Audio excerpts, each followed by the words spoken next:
Hey guys, FC here. Today I'm going to be going through my main Speedcubes for 2022. In the later half, with a couple of competitions coming up, I decided it would be fitting to make my main Speedcube video, and it just so happens that in a couple of days it was my 2-year anniversary of uploading my first ever YouTube video. And what's also fitting is that this is my first video after we've reached 100 subscribers. So I want to say a huge thank you for that. Leave a comment as to what you think I should do. I'm thinking maybe possible giveaway or face reveal video or a Q&A. So all the options are available. So leave a comment as to what you think I should do. I can imagine what most of you will comment. So anyway, without further ado, let's get into this video. So let's start with a 2x2, which is my main event at the minute. Even though it's my third highest rank in competition for average. So my main is the YJMGC Elite, and my backup cube is the GAN251M stickered. The GAN251 I got in at Farnworth Spring in the GAN giveaway,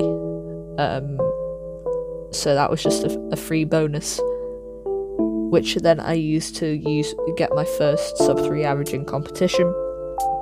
But more recently with the MGC Elite at Cheltenham, as you will have seen, I got my 2.86 average, if I remember correctly, which is my current PR as of this video publishing.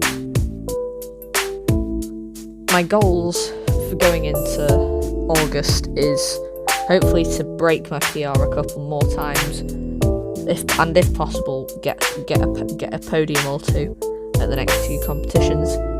They are quite competitive, but I reckon if I can manage to learn EG1 and get good with EG1, doing a couple thousand souls maybe, then I can get maybe sub 2.5 by August, so that should be interesting to see how I go. Next up for 3x3, my main is the PVC coated GAN 11M Pro. I recently switched to it just to try it out in competition. For the last competition at Cheltenham, I used this to get my first sub 10 average in competition, so it's quite special to me. And somehow that same average got me 3rd place, which also happens to be my first podium. My backup cube, or warm-up cube I should say, is this Weilong GTS3M. It's pretty much stock setup. I got it at Cheltenham from the speedcubing.org setup stall. So a huge shout out to them for sponsoring Cheltenham.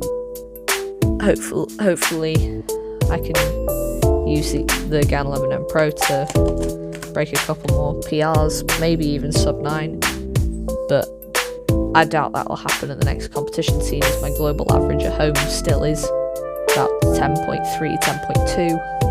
I'm not even sub 10 globally, so I think that my goal will just be to get a couple more sub 10 averages in competition with this cube. I have felt like I do fairly well with this cube in competition. Maybe it's because of the PVC coating, I don't really know.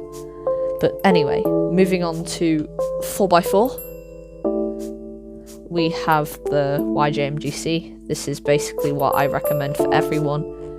It's just a great 4x4 at a great price, and it's pretty much mediocre in everything, including price, size, and speed.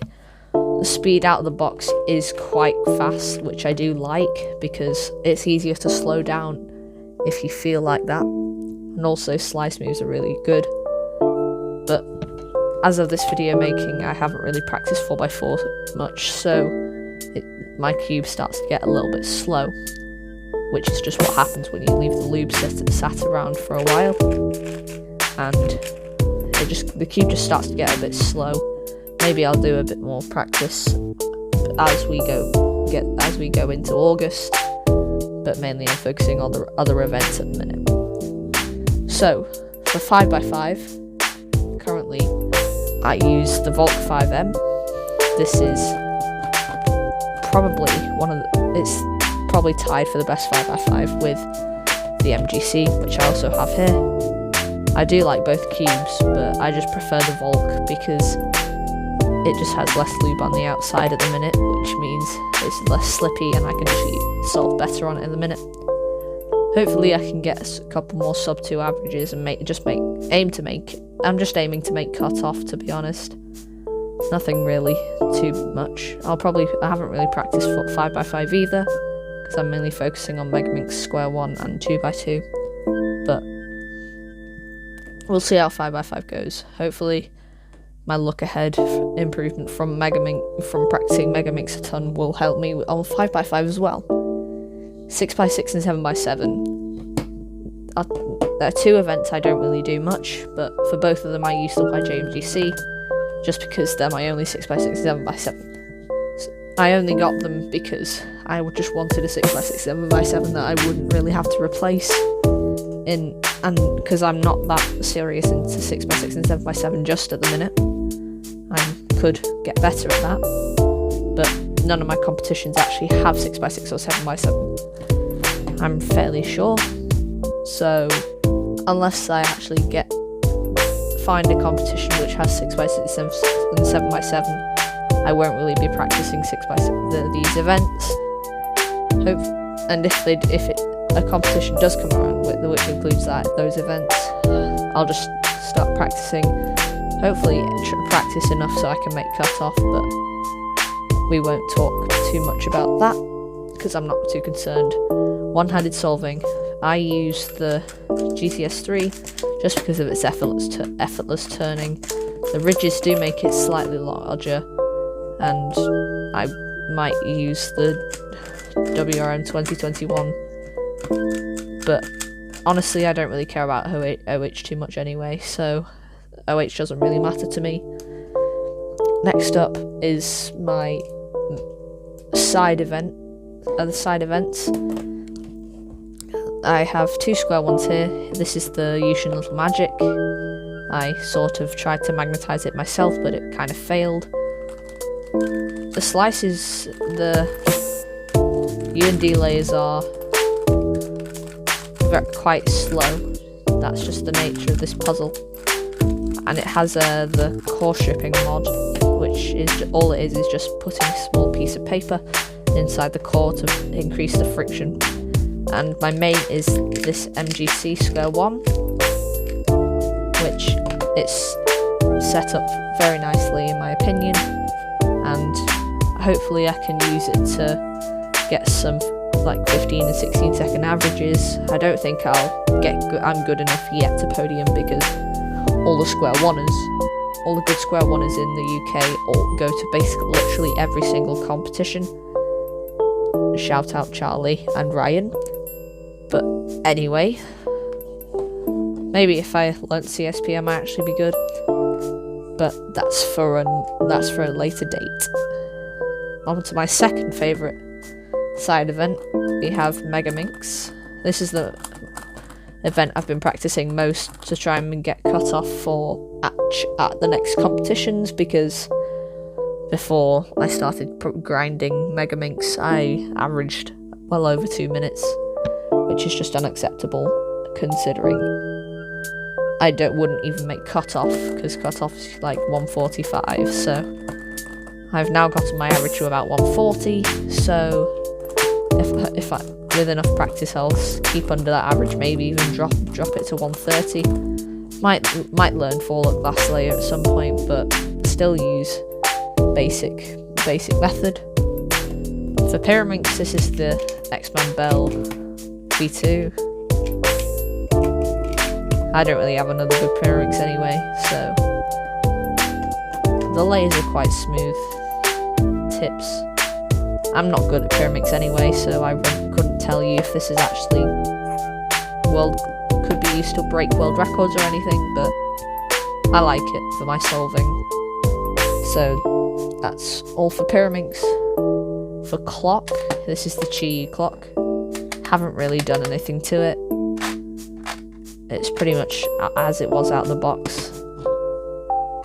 Hopefully, if I grind enough and actually learn how to become good at clock, I'll actually get some sub 10 averages and get my average down, and hopefully actually get good. But that's enough for clock. And worst event, without a doubt, Skewb. Worst event of all time. Maybe feet, but I never got into feet because I wasn't around when feet existed. But this is the Yushin Little Magic Skewb.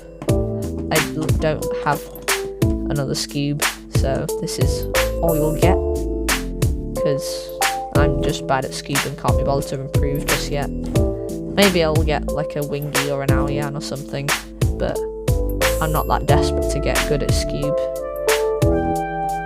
For now at least.